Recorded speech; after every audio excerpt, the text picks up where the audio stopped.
you better pay attention, because I think, and a lot of other people think, and our guests think, the biggest stock market crash is on us now. Welcome back to Investment Tribe, where you've subscribed because you want to learn all about cryptocurrencies, NFTs, and other digital assets. Don't forget to leave us a thumbs up and enable the notifications so you'll be alerted whenever we post a new video. The markets are in turmoil. Everything is shifting. And if you're not paying attention, you're going to get wiped out. Those are the words that came out from Robert Kiyosaki, most famous for writing the financial book Rich Dad, Poor Dad. He believes that the greatest stock market crash ever in history is just around the corner. Well, do we have the reason to believe him?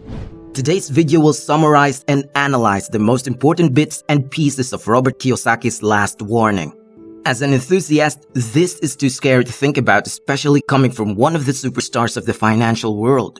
And by the end of this video, we hope we sent the message across, because if what he's saying is true, it's better to prepare in advance.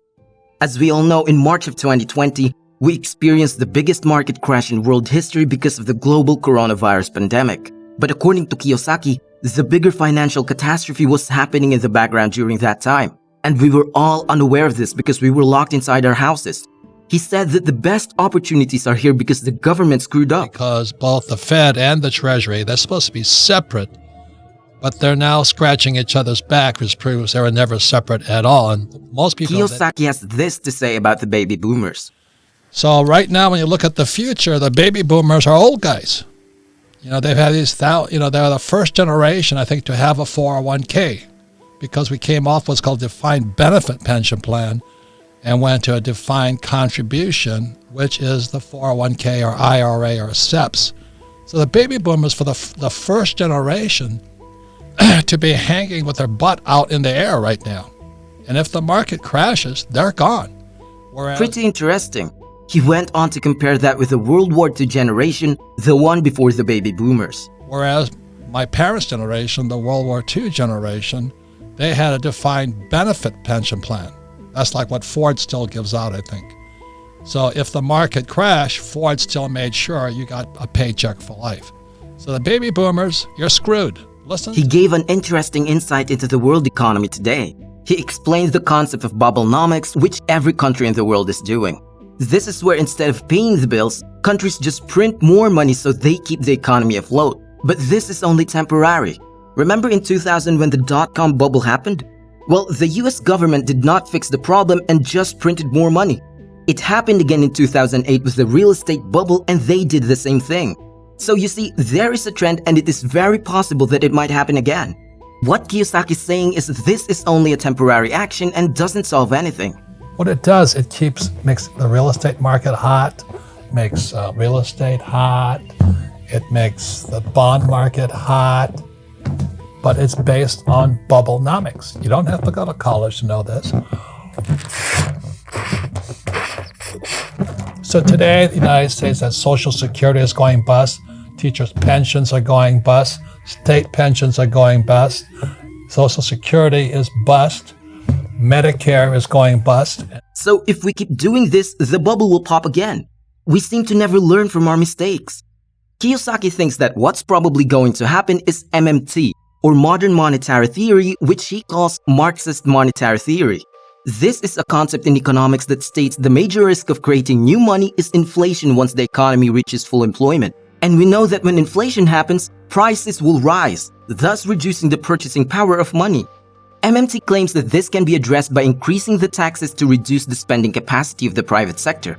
MMT is a controversial concept in economics. And that's why Bernie Sanders and Elizabeth Warren, they said, let's attack the rich, let's attack the rich, and they hate Trump.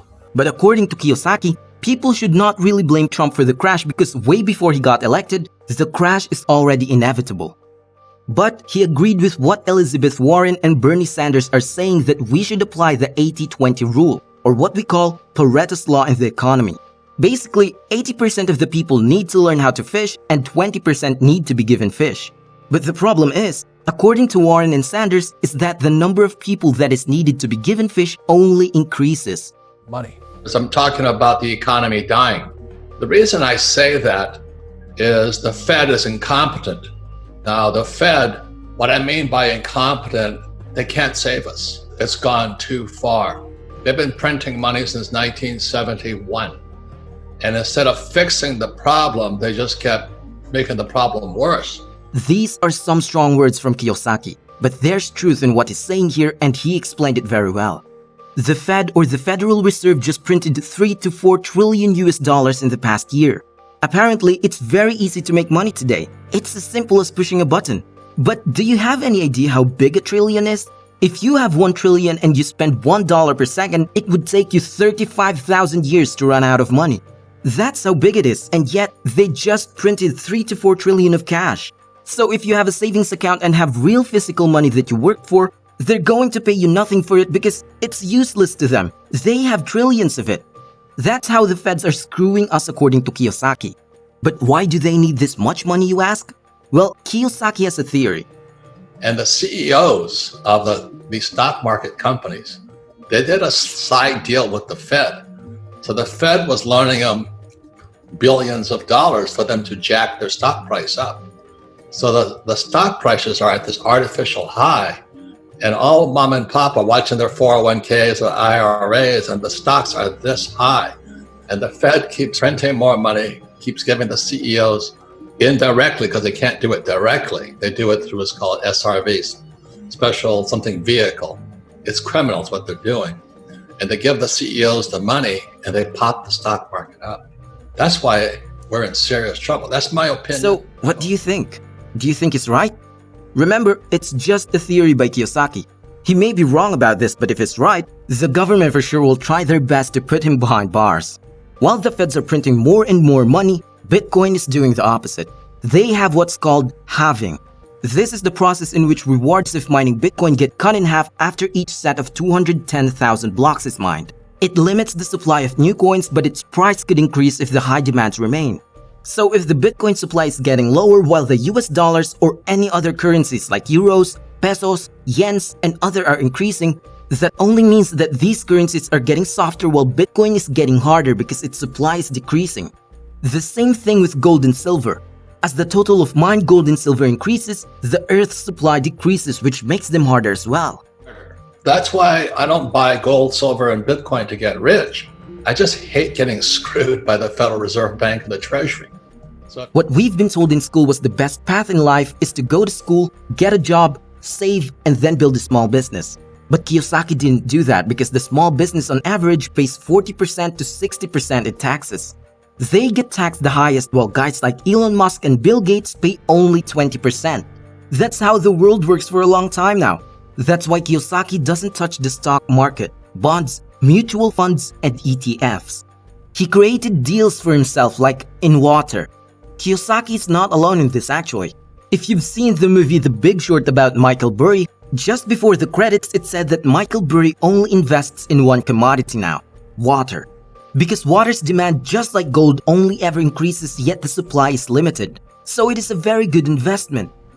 Well, what do you think?